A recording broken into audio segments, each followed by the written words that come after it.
Chapter 11 Nantucket. We spent our summers at Nantucket, Massachusetts, where Dad bought two lighthouses which had been abandoned by the government, and a ramshackle cottage which looked as if it had been abandoned by Coxey's army. Dad had the lighthouses moved so that they flanked the cottage. He and Mother used one of them as an office and den. The other served as a bedroom for three of the children. He named the cottage the Shoe in honor of Mother, who, he said, reminded him of the old woman who lived in one. The cottage and lighthouses were situated on a flat stretch of land between the fashionable cliff and the bathing beach. Besides our place, there was only one other house in the vicinity. This belonged to an artist couple named Whitney. But after our first summer at Nantucket, the Whitneys had their house jacked up, placed on rollers, and moved a mile away to a vacant lot near the tip of Brant Point. After that, we had the strip of land all to ourselves. Customarily, en route from Montclair to Nantucket, we spent the night in a hotel in New London, Connecticut. Dad knew the hotel manager and all of the men at the desk, and they used to exchange loud and good-natured insults for the benefit of the crowds that followed us in from the street. "Oh, goodness, look what's coming," the manager called when we entered the door, and then, to an assistant, "Alert the fire department and the house detective. It's the Gilbreths. And take that cigar cutter off the counter and lock it in the safe." "Do you still have that dangerous guillotine?" Dad grinned. "I know you'll be disappointed to hear that the finger grew in just as good as new. Show the man your finger, Ernestine." Ernestine held up the little finger of her right hand. On a previous visit, she had pushed it inquisitively into the cigar cutter, and had lost about 1/8 of an inch of it. She had bled considerably on a rug, while Dad tried to fashion a tourniquet, and roared inquiries about whether there was a doctor in the house. "Tell me," Dad remarked, as he picked up a pen to register in the big book, "do my Irishmen come cheaper by the dozen?" "Irishmen? If I were wearing a sheet, you'd call them Arabs. How many of them are there, anyway? Last year, when I went to make out your bill, you claimed there were only 7. I can count at least a dozen of them now." "It's quite possible there may have been some additions since then," Dad conceded. "Front boy, front boy, front boy, front boy. You 4 boys show Mr. and Mrs. Gilbreth and their 7 or so Irishmen to 503, 504, 505, 506, and 507, and mind you take good care of them, too." When we first started going to Nantucket, which was off the tip of Cape Cod, automobiles weren't allowed on the island, and we'd leave the Pierce Arrow in a garage at New Bedford, Massachusetts. Later, when the automobile ban was lifted, we'd take the car with us on the Gay Head or the Sankaty, the steamers which plied between the mainland and the island. Dad had a frightening time backing the automobile up the gangplank. Mother insisted that we get out of the car and stand clear. Then she'd beg Dad to put on a life preserver. "I know you and it are going into the water one of these days," she warned. "Doesn't anybody, even my wife, have confidence in my driving?" he would moan. Then, on a more practical note, "Besides, I can swim." The biggest problem on the boat and in the car was Martha's 2 canaries, which she had won for making the best recitation in Sunday school. All of us, except Dad, were fond of them. Dad called one of them "Shut Up" and the other "You Heard Me." He said they smelled so much that they ruined his whole trip, and were the only creatures on earth with voices louder than his children. Tom Greaves, the handyman who had to clean up the cage, named the birds Peter Soil and Maggie Mess. Mother wouldn't let us use those full names. She said they were Eskimo. Eskimo was Mother's description of anything that was off-color, revolting, or evil-minded. We called the birds simply Peter and Maggie. On one trip, Fred was holding the cage on the stern of the ship while Dad backed the car aboard. Somehow, the wire door popped open and the birds escaped. They flew to a piling on the dock and then to a roof of a warehouse. When Dad, with the car finally stowed away, appeared on deck, 3 of the younger children were sobbing. They made so much noise that the captain heard them and came off the bridge. "What's the trouble now, Mr. Gilbreth?" he asked. "Nothing," said Dad, who saw a chance to put 30 miles between himself and the canaries. "You can shove off at any time, Captain." "No one tells me when to shove off until I'm ready to shove off," the captain announced stubbornly. He leaned over Fred. "What's the matter, son?" "Peter and Maggie," bawled Fred. "They've gone over the rail." "My goodness!" the captain blanched. "I've been afraid this would happen ever since you Gilbreths started coming to Nantucket." "Peter and Maggie aren't Gilbreths," Dad said irritatedly. "Why, don't you just forget about the whole thing and shove off?" The captain leaned over Fred again. "Peter and Maggie, who? Speak up, boy." Fred stopped crying. "I'm not allowed to tell you their last names," he said. "Mother says they're Eskimo." The captain was bewildered. "I wish someone would make sense," he complained. "You say Peter and Maggie, the Eskimos, have disappeared over the rail?" Fred nodded. Dad pointed to the empty cage. "Two canaries," Dad shouted, "known as Peter and Maggie and by other aliases, have flown the coop. No matter. We wouldn't think of delaying you further." "Where do they fly to, Sonny?" Fred pointed to the roof of the warehouse. The captain sighed. "I can't stand to see children cry," he said. He walked back to the bridge and started giving orders. 4 crew members, armed with crab nets, climbed to the roof of the warehouse. While passengers shouted encouragement from the rail, the men chased the birds across the roof, back to the dock, onto the rigging of the ship, and back to the warehouse again. Finally, Peter and Maggie disappeared altogether, and the captain had to give up. "I'm sorry, Mr. Gilbreth," he said. "I guess we'll have to shove off without your canaries." "You've been too kind already," Dad beamed. Dad felt good for the rest of the trip, and even managed to convince Martha of the wisdom of throwing the empty, but still smelly birdcage over the side of the ship. The next day, after we settled in our cottage, a cardboard box arrived from the captain. It was addressed to Fred, and it had holes punched in the top. "You don't have to tell me what's in it," Dad said glumly. "I've got a nose." He reached in his wallet and handed Martha a bill. "Take this and go down to the village and buy another cage, and after this I hope you'll be more careful of your belongings." Our cottage had one small lavatory, but no hot water, shower, or bathtub. Dad thought that living a primitive life in the summer was healthful. He also believed that cleanliness was next to godliness, and as a result, all of us had to go swimming at least once a day. The rule was never waived, even when the temperature dropped to the 50s, and a cold gray rain was falling. Dad would lead the way from the house to the beach, dog-trotting, holding a bar of soap in one hand and beating his chest with the other. "Look out, ocean! Here comes a tidal wave! Brr! Last one is a Kaiser bill." Then he'd take a running dive and disappear in a geyser of spray. He'd swim under waterways, allow his feet to emerge, wiggle his toes, swim under some water some more, and then up head first, grinning and spitting a thin stream of water through his teeth. "Come on," he'd call. "It's wonderful once you get in," and he'd start lathering himself up with soap. Mother was the only non-swimmer, except the babies. She hated cold water and hated salt water, and she hated bathing suits. Bathing suits itched her, and although she wore the most conservative models, with long sleeves and black stockings, she never felt modest in them. Dad used to say Mother put on more clothes than she took off when she went swimming. Mother's swims consisted of testing the water with the tip of a black bathing shoe, wading cautiously out to her knees, making some tentative dabs in the water with her hands, splashing a few drops on her shoulders, and finally, in a moment of supreme courage, pinching her nose and squatting down until the water reached her chest. The nose pinch was an unnecessary precaution, because her nose never came within a foot of the water. Then, with teeth chattering, she'd hurry back to the house, where she'd take a cold water sponge bath to get rid of the salt. "My, the water was delightful this morning, wasn't it?" she'd say, brightly at the lunch table. "I've seen 2 fish who found the air more delightful than you do the water," Dad would remark. As in every other phase of teaching, Dad knew his business as a swimming instructor. Some of us learned to swim when we were as young as 3 years old, and all of us had learned by the time we were 5. It was a sore point with Dad that Mother was the only pupil he had ever encountered with whom he had no success. "This summer," he'd tell Mother at the start of every vacation, "I'm really going to teach you, if it's the last thing I do. It's dangerous not to know how to swim. What would you do if you were on a boat that sank? Leave me with a dozen children on my hands, I suppose. After all, you should have some consideration for me." "I'll try again," Mother said patiently, but you could tell she knew it was hopeless. Once they had gone down to the beach, Dad would take her hand and lead her. Mother would start out bravely enough, but would begin holding back about the time the water got to her knees. We'd form a ring around her and offer her what encouragement we could. "That's a girl, Mother," we'd say. "It's not going to hurt you. Look at me, look at me." "Please don't splash," Mother would say. "You know how I hate to be splashed." "For goodness sakes, Lily," said Dad, "come out deeper." "Isn't this deep enough?" "You can't learn to swim if you're hard aground." "No matter how deep we go, I always end up aground anyway." "Don't be scared now. Come on, this time it'll be different. You'll see." Dad towed her out until the water was just above her waist. "Now, the first thing you have to do," he said, "is to learn the dead man's afloat. If a dead man can do it, so can you." "I don't even like its name. It sounds ominous." "Like this, Mother. Look at me."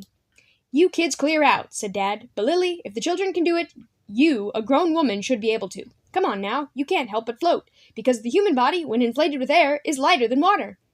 "You know I always sink." "That was last year. Try it now. Be a sport. I won't let anything happen to you." "I don't want to." "You don't want to show the white feather in front of all the kids." I don't care if I show the whole albatross, Mother said, but I don't suppose I'll have another minute's peace until I try it, so here goes. And remember, I'm counting on you not to let anything happen to me. You'll float, don't worry. Mother took a deep breath, stretched herself out on the surface, and sank like a stone.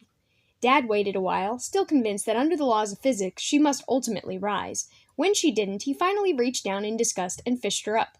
Mother was gagging, choking up water, and furious. See what I mean? She finally managed. Dad was furious too. Are you sure you didn't do that on purpose? He asked her. Mercy Maud, Mother sputtered. Mercy, mercy Maud. Do you think I like it down there in Davy Jones's locker? Davy Jones's locker, scoffed Dad. Why, you weren't even 4 feet under water. You weren't even in his attic. Well, it seemed like his locker to me, and I'm never going down there again. You ought to be convinced by now that Archimedes' principle simply doesn't apply, so far as I'm concerned. Coughing and blowing her nose, Mother started for the beach. I still don't understand it, Dad muttered. She's right. It completely refutes Archimedes. Dad had promised before we came to Nantucket that there would be no formal studying, no language records, and no school books. He kept his promise, although we found he was always teaching us things informally when our backs were turned. For instance, there was the matter of the Morse code. I have a way to teach you the code without any studying, he announced one day at lunch. We said we didn't want to learn the code, that we didn't want to learn anything until school started in the fall. There's no studying, said Dad, and the ones who learn it first will get rewards. The ones who don't learn it are going to wish they had. After lunch, he got a small paintbrush and a can of black enamel, and locked himself in the lavatory where he painted the alphabet in code on the wall. For the next 3 days, Dad was busy with his paintbrush writing code over the whitewash in every room in the shoe. On the ceiling in the dormitory bedrooms, he wrote the alphabet together with key words whose accents were a reminder of a code, but for the various letters. It went like this: A dot dash, about, B dash dot dot dot, boisterously, C dash dot, careless, children, D dash dot dot, dangerous, etc. When you lay on your back, dozing, the words kept going through your head, and you'd find yourself saying dangerous, dash dot dot, dangerous. He painted secret messages in code on the walls of the front porch and dining room. What do they say, Daddy? We asked him. Many things, he replied mysteriously. Many secret things and many things of great humor. We went into the bedrooms and copied the code alphabet on pieces of paper. Then, referring to the paper, we started translating Dad's messages. He went right on painting, as if he were paying no attention to us, but he didn't miss a word. Goodness, what awful puns, said Anne. And this, I presume, is meant to fit into the category of things of great humor? Listen to this one. Be it ever so bumble, there's no place like comb. And we're stung, Ern moaned. We're not going to be satisfied until we translate them all. I see dash dot, and I hear myself repeating, careless children. What's this one say? We figured it out. When ignorance is bliss, 'tis folly to be white. And another, by courtesy of Mr. Irvin S. Cobb, eat, drink, and be merry, for tomorrow you may diet. And still another, which Mother made Dad paint out. 2 maggots were fighting in dead earnest. That one is Eskimo, said Mother. I won't have it in my dining room, even in Morse code. All right, boss, Dad grinned sheepishly. I'll paint over it. It's already served its purpose, anyway. Every day or so after that, Dad would leave a piece of paper containing a Morse code message on the dining room table. Translated, it might read something like this. The first one who figures out this secret message should look in the right-hand pocket of my linen knickers, hanging on a hook in my room. Daddy. Or, hurry up before someone beats you to it, and look in the bottom left drawer of the sewing machine. In the knickers pocket and in the drawer would be some sort of reward, a Hershey bar, a quarter, a receipt entitling the bearer to 1 chocolate ice cream soda at Coffin's drugstore, payable by Dad on demand. Some of the Morse code notes were false alarms. Hello, live bait, this one is in the house. No reward. But there may be a reward next time. When you finish reading this, dash off like mad so the next fellow will think you are on some hot clue. Then he'll read it too, and you won't be the only one who got fooled. Daddy. As Dad had planned, we all knew the Morse code fairly well within a few weeks. Well enough, in fact, so that we could tap out messages to each other by bouncing the tip of a fork on a butter plate. When a dozen or so persons all attempted to broadcast in this manner, and all of us preferring to send Sending to receiving, the accumulation is loud and nerve-shattering. A present-day equivalent might be reproduced if the sound effects man on Gangbusters and Walter Winchell should go on air simultaneously before a battery of powerful amplifiers. The wall writing worked so well in teaching us the code that Dad decided to use the same system to teach us astronomy. His first step was to capture our interest, and he did this by fashioning a telescope from a camera tripod and a pair of binoculars. He'd tote the contraption out into the yard on clear nights and look at the stars while apparently ignoring us. We'd gather round and nudge him and pull at his clothes, demanding that he let us look through the telescope. "Don't bother me," he'd say, with his nose stuck into the glasses. "Oh, my golly, I believe those two stars are going to collide. No, awfully close, though. Now I've got to see what the old beetle's up to. What a star! What a star!" "Daddy, give us a turn," we'd insist. "Don't be a pig." Finally, with assumed reluctance, he agreed to let us look through the glasses. We could see the ring on Saturn, 3 moons on Jupiter, and the craters on our own moon. Dad's favorite star was Betelgeuse, the yellowish-red one, old Beetle, in the Orion constellation. He took a personal interest in her because some of his friends were collaborating in experiments to measure her diameter by Michelson's interferometer. When he finally was convinced he had interested us in astronomy, Dad started a new series of wall paintings dealing with stars. On one wall, he made a scale drawing of the major planets, ranging from little Mercury, represented by a circle about as big as a marble, to Jupiter, as big as a basketball. On another, he showed the planets in relation to their distances from the Sun, with Mercury the closest and Neptune the farthest away, almost in the kitchen. Pluto still hadn't been discovered, which was just as well because there really wasn't room for it. Dr. Harlow Shapley of Harvard gave Dad 100 or more photographs of stars, nebulae, and solar eclipses. Dad hung these on the wall near the floor. He explained that if they were up any higher, at the conventional level for pictures, the smaller children wouldn't be able to see them. There was still some wall space left, and Dad had more than enough ideas to fill it. He tacked up a piece of cross-section graph paper which was 1,000 lines long and 1,000 lines wide, and thus contained exactly 1,000,000 little squares. "You hear people talk a lot about 1,000,000, he said, "but not many people have ever seen exactly 1,000,000 things at the same time. If a man has $1,000,000, he has exactly as many dollars as there are little squares on that chart." "Do you have $1,000,000, Daddy?" Bill asked. "No," said Dad a little ruefully. "I have 1,000,000 children instead. Somewhere along the line, a man has to choose between the two." He painted diagrams in the dining room, showing the difference between meters and feet, kilograms and pounds, liters and quarts, and he painted 17 mysterious-looking symbols representing each of the thirbligs on a wall near the front door. The thirbligs were discovered, or maybe a better word should be diagnosed, by Dad and Mother. Everybody has 17 of them, they said, and the thirbligs can be used in such a way as to make life difficult or easy for their professor. A lazy man, Dad believed, always makes the best use of his thirbligs because he is too indolent to waste motions. Whenever Dad had started to do a new motion study project at a factory, he'd always begin by announcing he wanted to photograph the motions of the laziest man on the job. "The kind of fellow I want," he'd say, "is the fellow who is so lazy he won't even scratch himself. You must have one of those around someplace. Every factory has them." Dad named the thirbligs for himself, Gilbreth spelled backwards, with a slight variation. They were the basic theorems of his business and resulted indirectly in such things as foot levers to open garbage cans, special chairs for factory workers, redesign of typewriters, and some aspects of the assembly line technique. Using thirbligs, Dad had shown Regal Shoe Company clerks how they could take a customer's shoe off in 7 seconds and put it back on again and lace it up in 22 seconds. Actually, a thirblig is a unit of motion or thought. Suppose a man goes into the bathroom to shave. We'll assume that his face is all lathered and he is ready to pick up his razor. He knows where the razor is, but first he must locate it with his eye. That is search, the first thirblig. His eye finds it and comes to rest. That's find, the second thirblig. Third comes select, the process of sliding the razor prior to the fourth thirblig. Grasp, fifth, is transported loaded, bringing the razor up to the face, and sixth is position, getting the razor set on the face. There are 11 other thirbligs. The last one is think. When Dad made a motion study, he broke down each operation into a thirblig, and then tried to reduce the time taken to perform each thirblig. Perhaps certain parts to be assembled could be painted red and others green, so as to reduce the time required for search and find. Perhaps the parts could be moved closer to the object being assembled, so as to reduce the time required for transport loaded.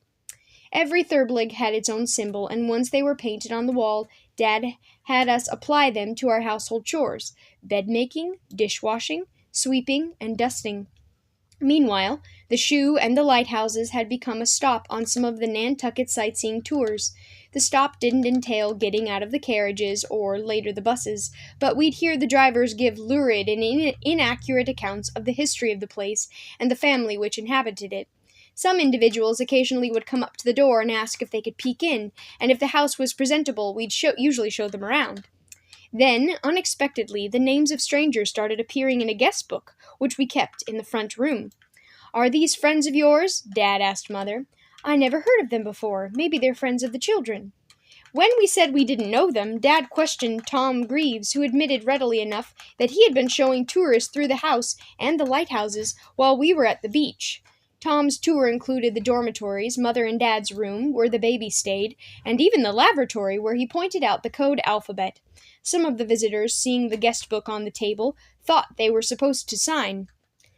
Tom stood at the front door as the tourists filed out and frequently collected tips. Mother was irked. "I never heard of such a thing in all my born days. Imagine taking perfect strangers through our bedrooms, and the house a wreck, most likely." "Well," said Dad, who was convinced the tourists had come to see his visual education methods, "there is no need for us to be selfish about the ideas we've developed. Maybe it's not a bad plan to let the public see what we're doing." He leaned back reflectively in his chair, an old mahogany pew from some church. Dad had found the pew, disassembled, in the basement of our cottage. He had resurrected it reverently, rubbed it down, put it together, and varnished it. The pew was his seat of authority in the shoe, and the only chair which fitted him comfortably, and in which he could place complete confidence. "I wonder how much money Tom took in," he said to Mother. "Maybe we could work out some sort of an arrangement so that Tom could split tips from future admissions." "The idea!" said Mother. "There'll be no future admissions. The very idea!" "Can't you take a joke?" "I was only joking. Where's your sense of humor?" "I know," Mother nodded her head. "I'm not supposed to have any. But did you ever stop to think that there might be some women somewhere who might think their husbands were joking if they said they had bought 2 lighthouses and—" Dad started to laugh, and as he rocked back and forth, he shook the house so that loose whitewash flaked off the ceiling and landed on top of his head. When Dad laughed, everybody laughed. You couldn't help it. And Mother, after a losing battle to remain severe, joined in. "By jingo," he wheezed, "and I guess there are some women somewhere who wouldn't want the Morse code and planets and even Thurbligs painted all over the walls of their house, either. Come over here, boss, and let me take back everything I ever said about your sense of humor." Mother walked over and brushed the whitewash out of what was left of his hair.